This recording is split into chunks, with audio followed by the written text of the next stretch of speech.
When I'm asked what I do for a living, the answer is pretty easy. I help my clients to grow and protect their income and assets. Now, your income determines your lifestyle. Your assets determine your legacy. What I'd like to do is just start with a supposition for fun. Let's say that you are going to quit working the rest of your life. You're going to go out into the wilderness. You're going to find your favorite lakes all over the country, and you're going to look for a black swan. Now, chances are you're not going to find it. The reason being is that they're very, very rare. They exist, but it would be hard to find one. The best-selling author and mathematician Nassim Taleb wrote a book called The Black Swan, and he used this metaphor as describing what unforeseen and surprise financial events would be like. And so he determined that many events that affect our lives in a catastrophic way are black swan events. One of those such events was October 20th, 1987.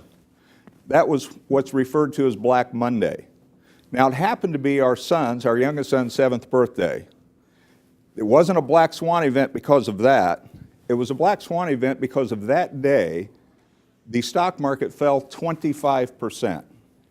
Now, the few months that followed that day, there was a significant amount of applications for employment that were from 60-year-olds and older. Why? Simply because pensions, 401ks, IRAs, and personal savings vanished. Assets that were intended to provide income for the rest of one's life was gone. So for the next few minutes, what I want to share with you are 3 black swan events. Events that at least 2 of the 3 are going to affect your life. And they can be catastrophic personally. They don't have to be catastrophic financially. Now, the first of these 3 events that I would like to talk about is the crash that's coming.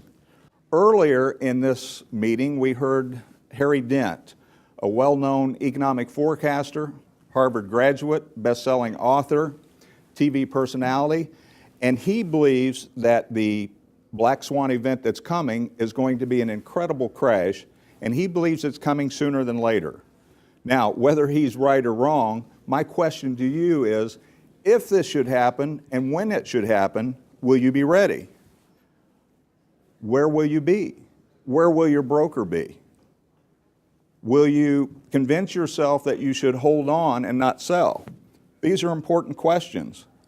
What I find is that most individuals that I work with don't understand the difference between the 3 options that we have when choosing where we place our money. Everybody understands that we can have risk instruments in the market, or we can earn next to nothing in bank savings.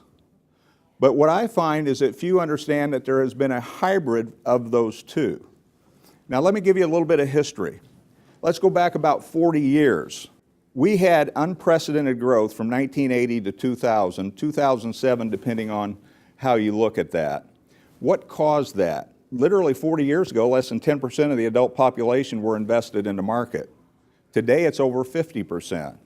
Well, in part, the reason that changed was because of the Revenue Act of 1978 and the advent of 401ks. Within just a few years, 5 or 6 years, most major employers were providing 401ks for their employees, understanding the power of that. This flooded the market with new investors.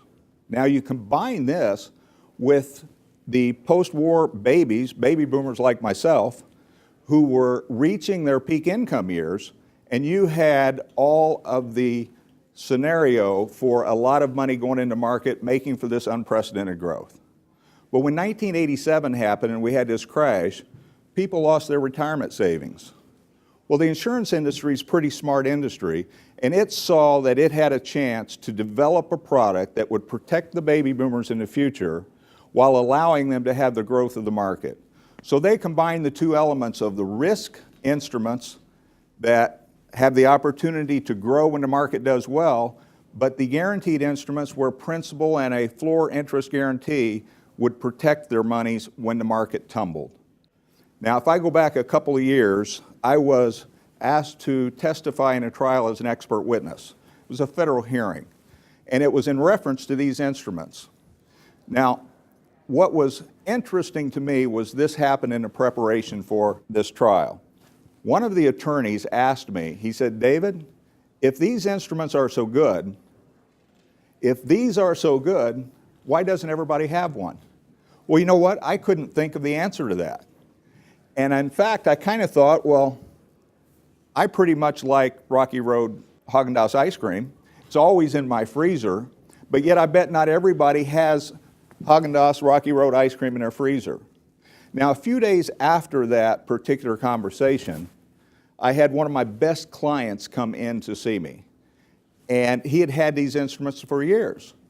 And Jim says to me, you know, looking at how we've done on this, let me ask you, why doesn't everybody have these?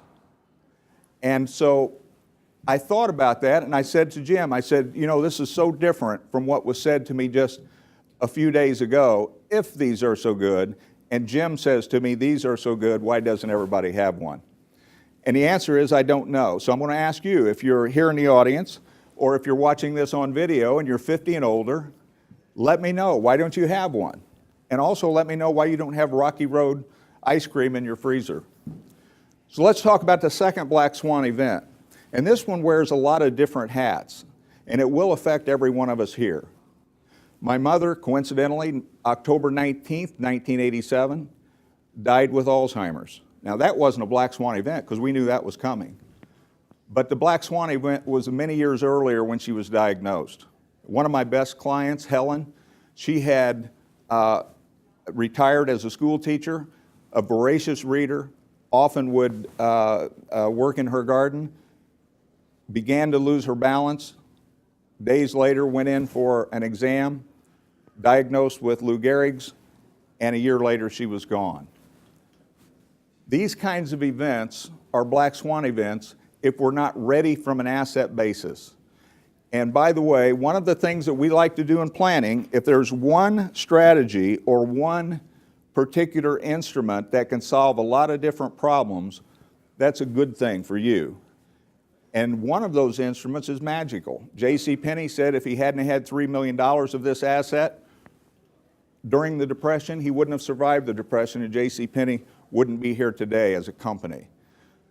$201 million of this asset was just purchased in the last few months, considered the highest ever. What is this asset? It's magical, and yet I find that people of modest means don't have it. People of wealth always have it, and it's life insurance. If I can paraphrase the words of Will Rogers, who said, there's two times to never risk your money, when you can't afford to and when you can. Well, I would say there's two times that you should own life insurance, when you don't need it and when you do. And coincidentally, you can only buy it when you don't need it. Today's modern design, properly owned life insurance instrument is different than your father's. Today, the death benefit can be advanced to use for a multitude of reasons, and you should investigate it if you haven't. The last black swan event I want to share with you is the possibility of running out of income. And I want to give you three ideas. Those three ideas are, number one, postpone taking lifetime income until your age is an asset.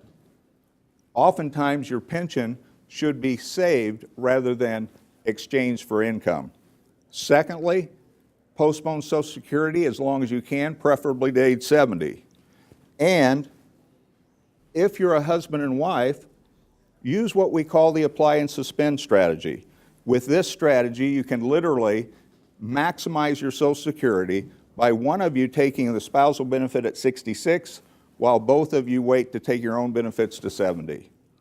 Now, these are three black swan events that you can prepare for, but yet many won't. I believe that everyone deserves a safe and prosperous retirement. I believe that everyone should be able to save assets for their next generation or their favorite charities.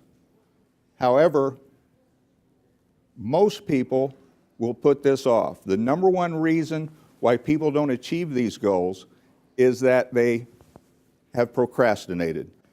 I would like to end with one quick story. A fellow is sitting on the railroad track. Another person comes by and says, you need to get up off the railroad track. He says, I'm okay, I'm comfortable. Later, he hears the rumbling of the track. Another person comes by and says, you need to get off the railroad track. He says, I'm comfortable. Well, his next conversation is in front of St. Peter. And St. Peter says, why didn't you get off the railroad track? And the person says, I was comfortable. I didn't want to get off the railroad track. Now, many times we can procrastinate. Cutting the grass until tomorrow, that's perfectly fine. But when it comes to the protection for you and your family, having the income that you need to last your lifetime, you can't procrastinate. So I would suggest take heed, do the planning you need to do, and live a safe and prosperous retirement.